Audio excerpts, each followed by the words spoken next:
मेरा नाम किशन है और मैं पढ़ाई में बहुत तेज़ था। अपने स्कूल के सबसे तेज़ था और अव्वल नंबर से पास होता था। लेकिन अपनी ज़िंदगी के इम्तिहान में मैं फ़ेल हो गया था। कहने को तो मेरी शादी मालिक की बेटी से हुई थी।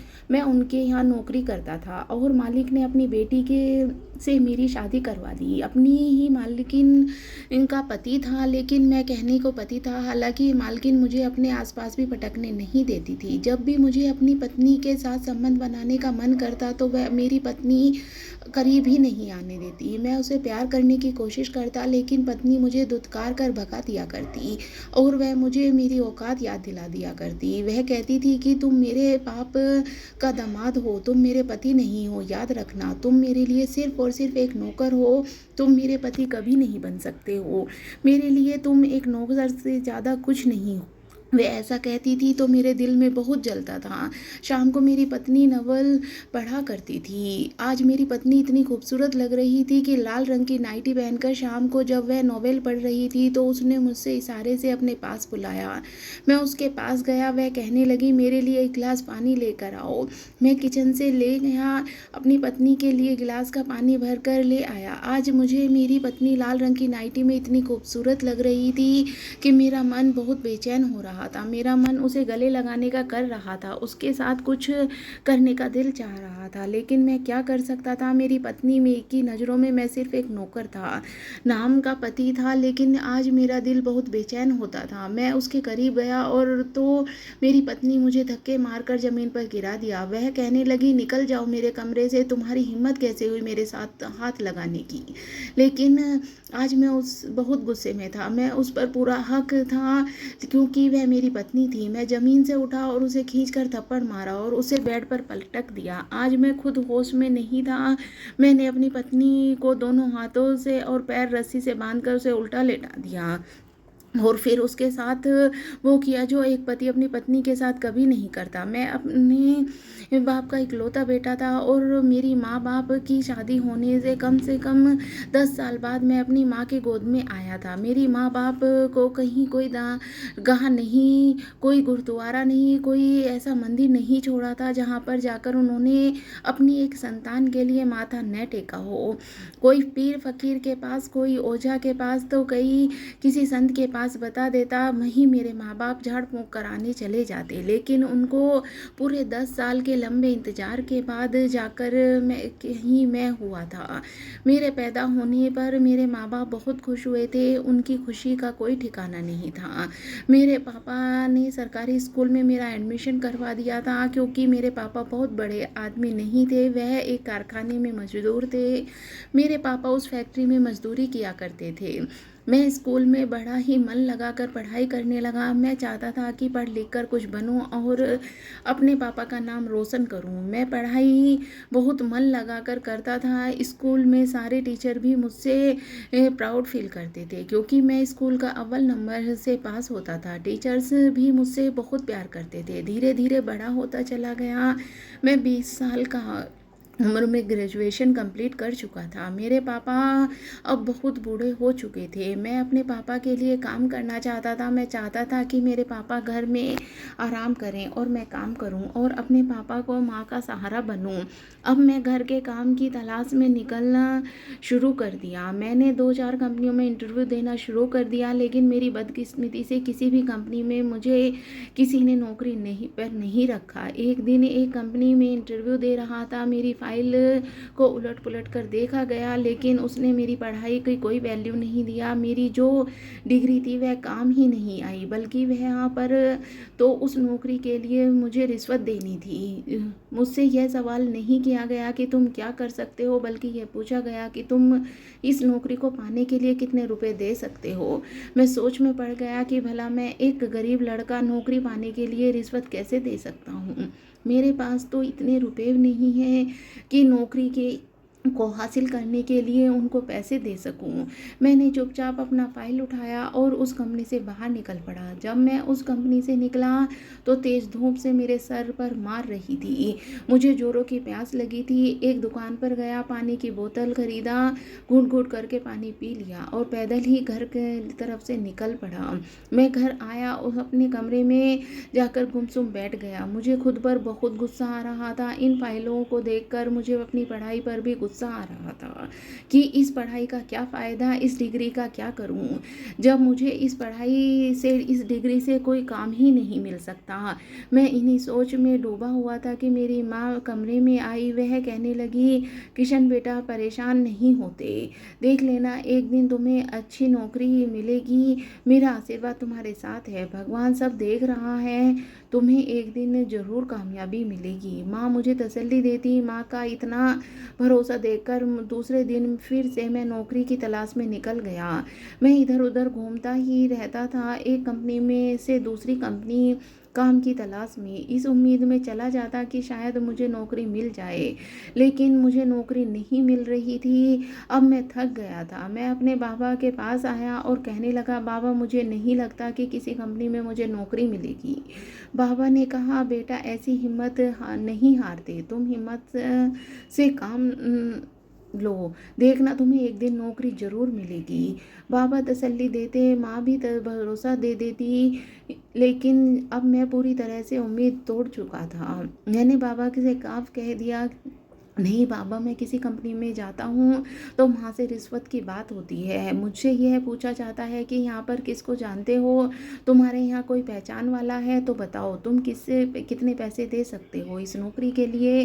बाबा आप ही बताओ, क्या नौकरी ऐसे मिलती है? मेरी पढ़ाई और डिग्री कोई सी काम की नहीं। मेरे बाबा कहते, नहीं बेटा, ऐसा नहीं कहते, तुम्हारी डिग्री ज़रूर काम आएंगी, तुम हौसला रखो। लेकिन मैंने बाबा से कह दिया कि बाबा अब मैं कारखाने में मज़दूर का ही काम करूँगा, जो भी पैसे मिलेंगे उसी से गुजारा करूँगा, शायद हमारी किस्मत में मज़दूरी का काम ही करना लिखा हुआ है। यह कहकर मैं अपने कमरे में आ गया और रात भर करवटें बदलता रहा। कब सुबह हो गई पता ही नहीं चला। लगभग सुबह के 10 बजे के आसपास कंपनी से मुझे कॉल आती है, मुझे वहाँ पर इंटरव्यू के लिए बुलाया जाता है। मैं फ़ौरन तैयार होता हूँ और बिना नाश्ता किए भागता हुआ इंटरव्यू के लिए चला जाता हूँ। देखता हूँ काफ़ी भीड़ होती है वहाँ पर। चपरासी से जब मैंने पूछा कि मुझे इंटरव्यू की कॉल किया गया था तो उसने जवाब दिया, 2-3 लड़कों के बाद आपका नंबर है, आपका नंबर आएगा तो आपको बुला लिया जाएगा। मैं आराम से बैठ गया, अपनी फाइलें देखने लगा। पता नहीं इंटरव्यू में मुझसे क्या पूछा जाएगा।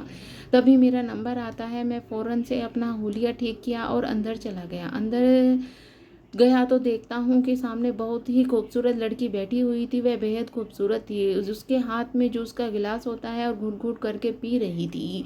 उसके बगल में लगभग 50 साल की उम्र का मर्द बैठा हुआ था। मैंने उस औरत लड़की को अपना फ़ाइल दिया और अपने फ़ाइल को उलट-पलट करके देखा। फ़ाइल में उसके बगल में जो मर्द था उसे दे दिया। सोचा था कि शायद वह मेरे इंटरव्यू के लिए, उसने मेरी हाइट पूछा हो, हमारी हाइट क्या है, नौकरी के लिए हाइट पूछने की क्या ज़रूरत थी। मैंने बता दिया कि 6 फुट 2 इंच, काफ़ी लंबा चौड़ा कद था। इस वक्त मेरी उम्र 21 साल की थी। खैर वह आदमी मुझे देखकर मुस्कुराता है और वह जो बगल में खूबसूरत सी लड़की थी उसे तो कोई मतलब ही नहीं था। वह तो जूस पीने में मोबाइल में लगी हुई थी। मुझे बाहर भेज दिया गया। बड़े आदमी ने कहा कि तुम बाहर जा सकते हो, तुम्हें फिर से बुलाया जाएगा, तुम बाहर जाकर इंतज़ार करो, मुझे क्या जवाब मिलेगा। फिर मुझे कुछ देर बाद बुलाया जाता है और फिर वह आदमी जो था हाथ मिलाता है, मेरी तरफ हाथ बढ़ाता है और मुझे कॉन्फ्रेंस करता है और कहता है कि तुम्हारी नौकरी पक्की, कल से ज्वाइन कर लेना। मैं बहुत खुश था, मेरी खुशी का ठिकाना नहीं था।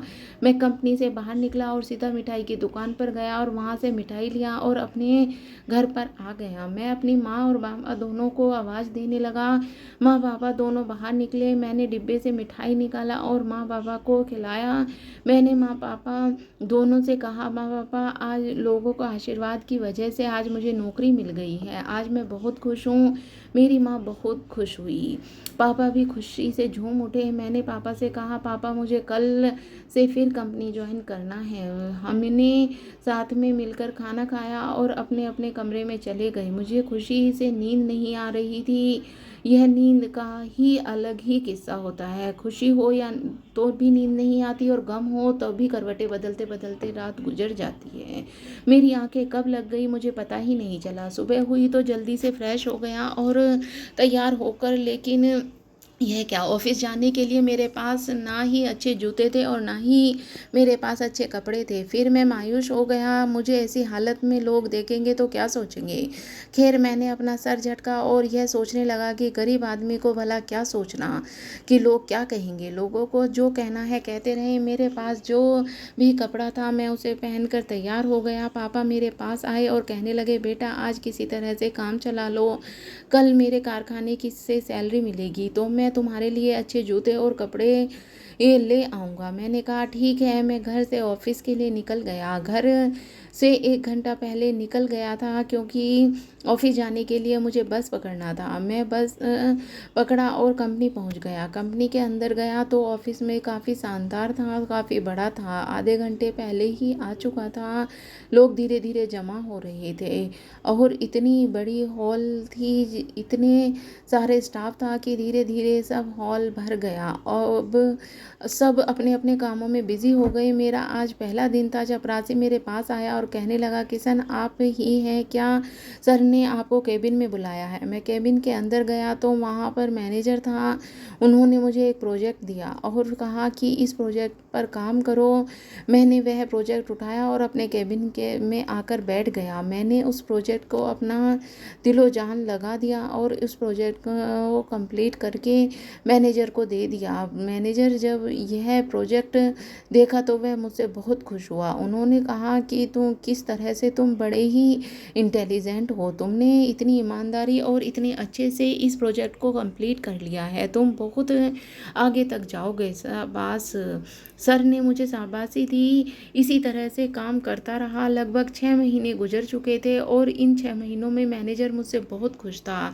एक दिन मैनेजर की केबिन के सामने से गुजर रहा था, तभी मैंने अपना नाम सुना। मैनेजर फ़ोन पर किसी से बात कर रहे थे और कह रहे थे कि सर किशन वाकई बहुत अच्छा लड़का है। उसे जितने भी प्रोजेक्ट दिए गए वह पूरी ईमानदारी और बहुत ही आपने उस प्रोजेक्ट को कंप्लीट किया है। वाकई आपने तो शीतल के लिए मैं बस इतना ही सुन पाया। आगे वह क्या कहने वाला था मैं नहीं सुन पाया। वह शीतल कौन थी और शीतल का मुझसे क्या लेना देना। खैर मैं अपने कामों में बिज़ी हो गया। एक दिन आसपास लड़के बातें कर रहे थे कि आज इस कंपनी का ओनर आने वाला है। मैं इस कंपनी के ओनर को कभी नहीं मिला था। जब मैं पहली बार इंटरव्यू देने आया था तो इस कंपनी में वही खूबसूरत सी लड़की और उसके बगल में 50 साल का वो बूढ़ा, उन दोनों ने मेरा इंटरव्यू लिया था। उसके बाद उन दोनों को मैंने कभी नहीं देखा। मैनेजर उसी आदमी के आगे पीछे होता और उसे पीछे कैबिन में जाता। मैंने पास ही मैं ही एक लड़की से पूछा कि ये कौन है, तो उसने मुझे बताया कि अरे यार यही तो इस कंपनी का ओनर है। मैं हैरान रह गया कि कंपनी के ओनर होकर उन्होंने मेरा इंटरव्यू लिया। खैर आधे घंटे बाद मुझे बुलाया गया। मैं डर गया कि भला मुझे क्यों बुलाया जा रहा है। मैंने अपना होलिया ठीक किया और उनके पास गया। जब मैं अंदर गया तो मुझे बैठने को कहा। मैं बैठ गया, लेकिन उन्होंने आगे जो बात कही उससे मैं हैरान रह गया। पूछा, बेटा क्या तुम्हारी शादी हो चुकी है? मैंने कहा नहीं सर मेरी शादी नहीं हुई है। क्या तुम्हारी मंगनी हो चुकी है? नहीं सर। माँ बाबा कह रहे थे कि पहले मैं कामयाब हो जाऊँ, मैं अपने पैरों पर खड़ा हो जाऊँ, उसके बाद अच्छी सी लड़की देखकर शादी कर देंगी। उन्होंने फिर से मुझसे सवाल किया, शादी के बाद क्या तुम अपने माँ बाबा के साथ रहोगे? मैंने कहा हाँ सर बिल्कुल। मैं अपने माँ बाप का इकलौता बेटा हूँ और उनका इकलौता सहारा हूँ। मैं उन्हें कभी नहीं छोड़ सकता। अपने माँ बाप को छोड़कर उसने अलग नहीं रह सकता। वह मुझसे ऐसा सवाल क्यों कर रहे थे मुझे समझ नहीं आ रहा था। बस उन्होंने जो पूछा मैंने जवाब दे दिया। मुझे जाने को कह दिया। मैं वापस अपने काम पर लग गया। धीरे धीरे वक्त इसी तरह से गुजरता गया। एक दिन फिर मेरी बॉस मुझे बुलाया और उनके पास गया और कहने लगे, बेटा तुम्हारे संस्कार बहुत अच्छे हैं, तुम्हारे माँ बाप से मिलना चाहता हूँ। उन्होंने बहुत अच्छी परवरिश की है तुम्हारा कब मिलवा रहे हो अपने माँ बाप से? मैं शर्मिंदा हो गया। मैं बहुत गरीब लड़का था। मेरे माँ बाप भी साधारण आदमी थे। हमारा घर भी बहुत छोटा था। इतने बड़े कंपनी के मालिक को उन्हें अपने बेटे के घर में कैसे ले जा सकता था? मैंने सर से कहा, सर मैं आपको अपने घर सुने बगैर ही उन्होंने कहा कि तुम्हारे बारे में सब कुछ जानता हूँ, तुम्हें शर्मिंदा होने की ज़रूरत नहीं है। समझो तुम मुझे अपने घर नहीं ले जा रहे हो, बात नहीं हो तुम माँ-बाप के, लेकिन आ जाओ और मिलवा सकते हो ना। मेरे माँ-बाप मेरे हाँ में सर हिला दिया। उनमें ज़रा भी घमंड नहीं था, जैसे एक नॉर्मल इंसान बात करता है, बिल्कुल भी घमंड नहीं था। इतने बड़े कंपनी के मालिक होकर भी उनके पैसों का ज़रा भी गुरूर नहीं था। 1-2 दिन बाद मैंने अपने माँ-बाप को मालिक के घर लेकर जाता हूँ। मालिक का घर बहुत बड़ा बंगला होता है। अंदर जाता हूँ तो मालिक सोफ़े पर बैठे होते। मैं थोड़ा घबराया हुआ था। हम सब एक साथ बैठते हैं। हमारे सामने बहुत अच्छे-अच्छे खाने के लिए चीज़ें लाई जाती हैं। मालिक कहते हैं, "खाओ किशन, और भी किसी चीज़ की ज़रूरत हो तो तुम कह सकते हो।" मैंने कहा, "नहीं मालिक, मुझे अब कुछ नहीं चाहिए।" उन्होंने मेरा माँ-बाबा से कहा कि आप लोगों को मैंने इसीलिए बुलाया है। आगे उन्होंने जो बात कही मेरी होश उड़ गए। उन्होंने मेरे पापा से कहा कि आपका बेटा बहुत ही संस्कारी लड़का है। मुझे किशन बहुत अच्छा लगा। उस अपनी बहुत अच्छी परवरिश की है। मैं अपने लोगों से यह कहना चाहता हूँ कि मेरी बेटी है शीतल, मैं उसके लिए आपके लड़के का रिश्ता मांगना चाहता हूँ। मैं हैरान रह गया। मेरे माता-पिता भी एक दूसरे को देखने लगे।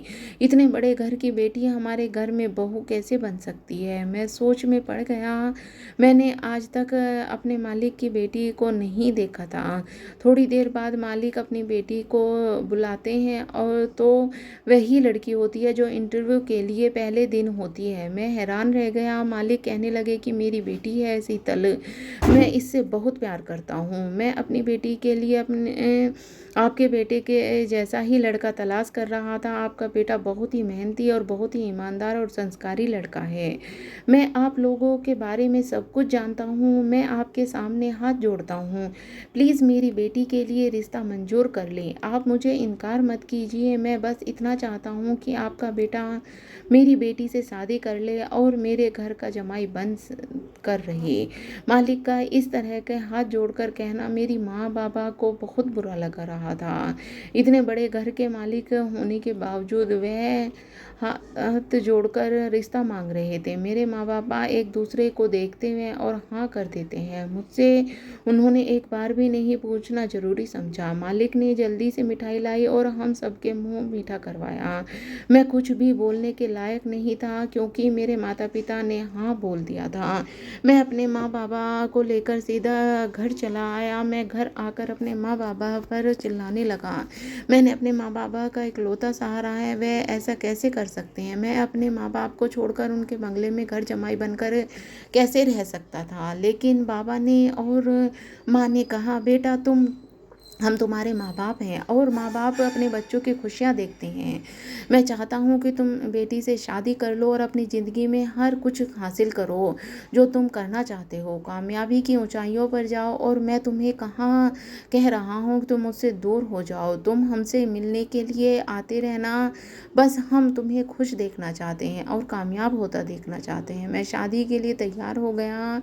हमारी शादी बड़े ही धूमधाम से कराई गई थी। मेरी सुहागरात थी और अपने कमरे में बैठा जहाँ शीतल दुल्हन बनकर बैठी थी। मैं कमरे में बहुत खूबसूरती से सजाया हुआ था। उसका घूंघट उठाया, वह बहुत ही खूबसूरत लग रही थी।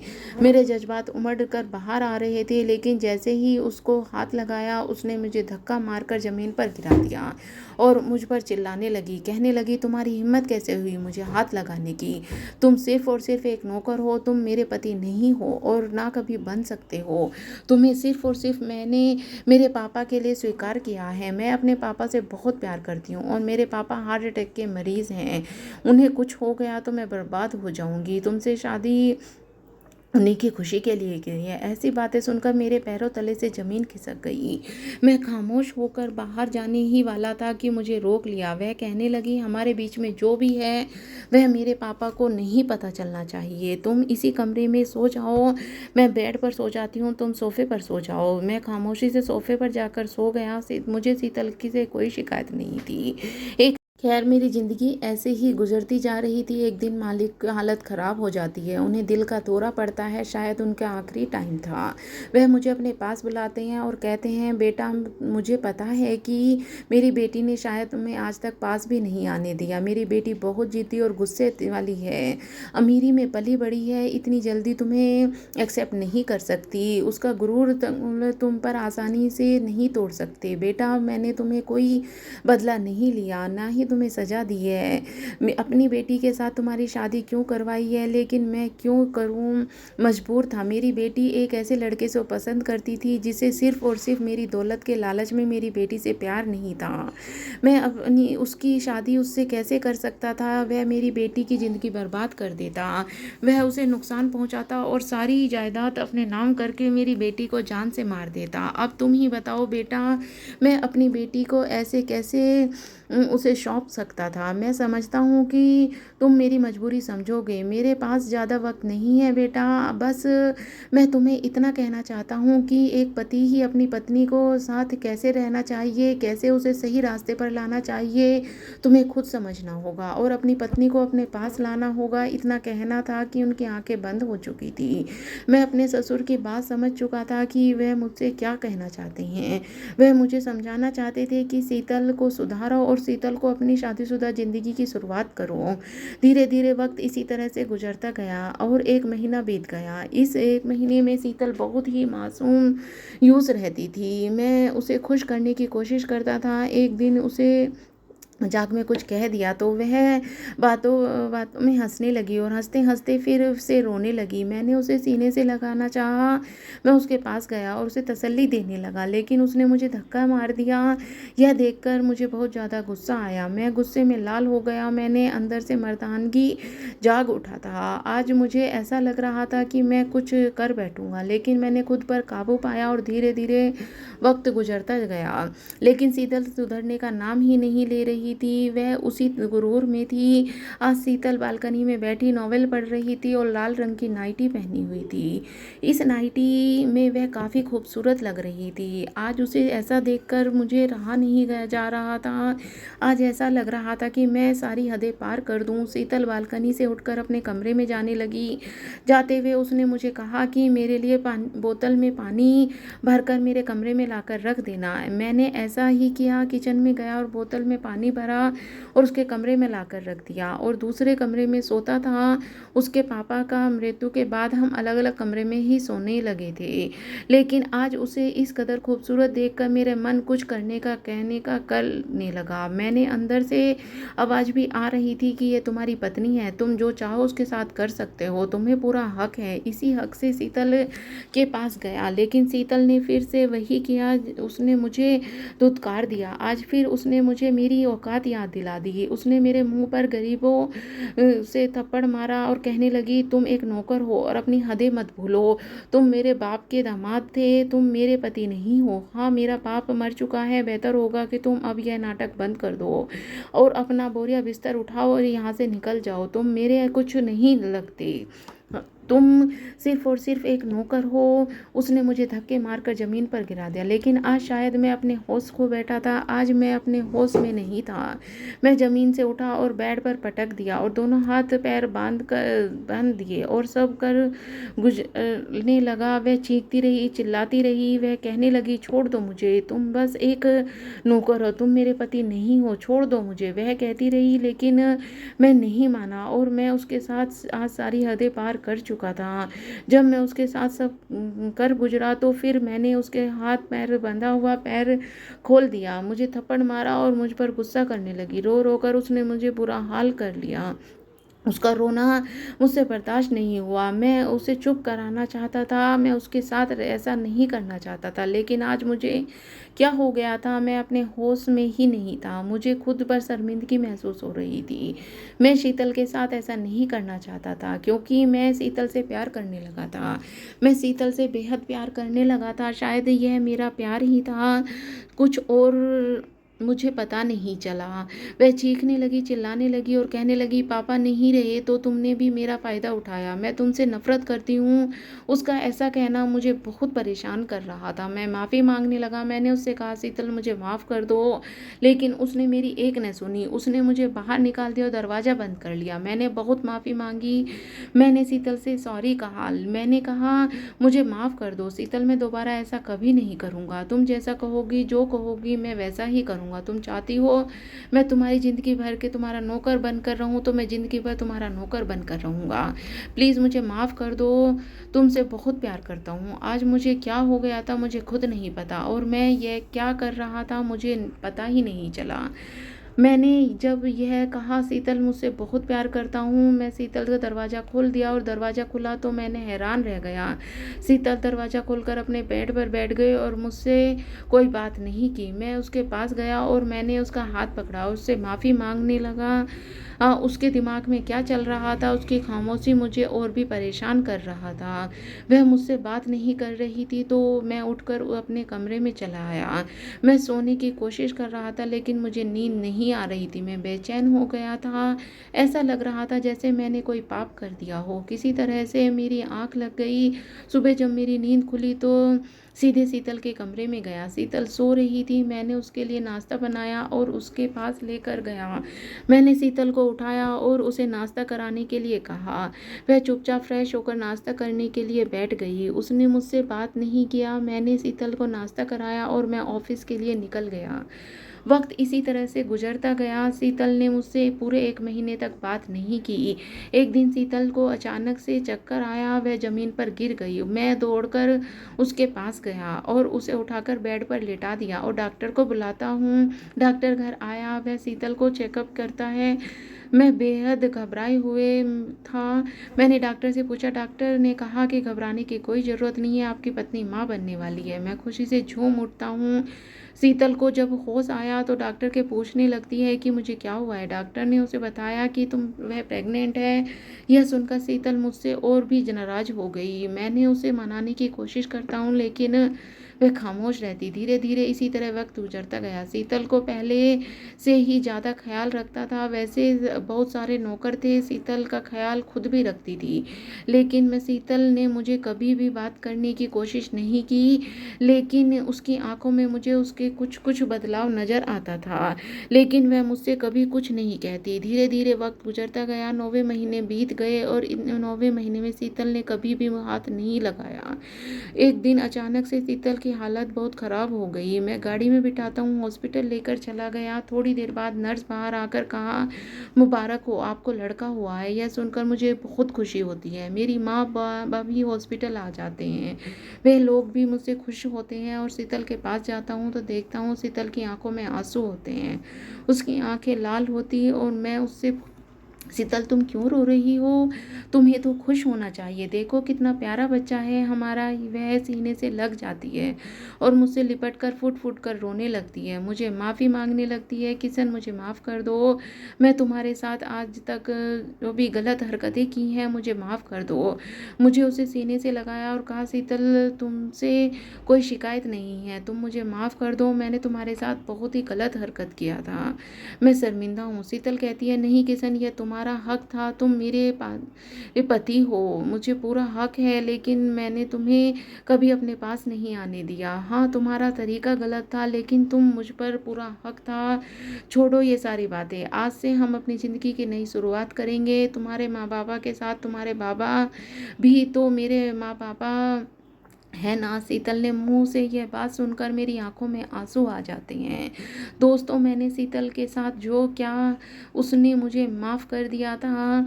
अगर आप शीतल की जगह होते तो क्या मुझे माफ़ करते? कमेंट करके ज़रूर बताना। और दोस्तों, उम्मीद करती हूँ कि आपको हमारी कहानी पसंद आई होगी। कहानी पसंद आई हो तो वीडियो को लाइक करें और चैनल को सब्सक्राइब करें। पूरी कहानी सुनने के लिए आपका बहुत बहुत धन्यवाद। नमस्कार दोस्तों।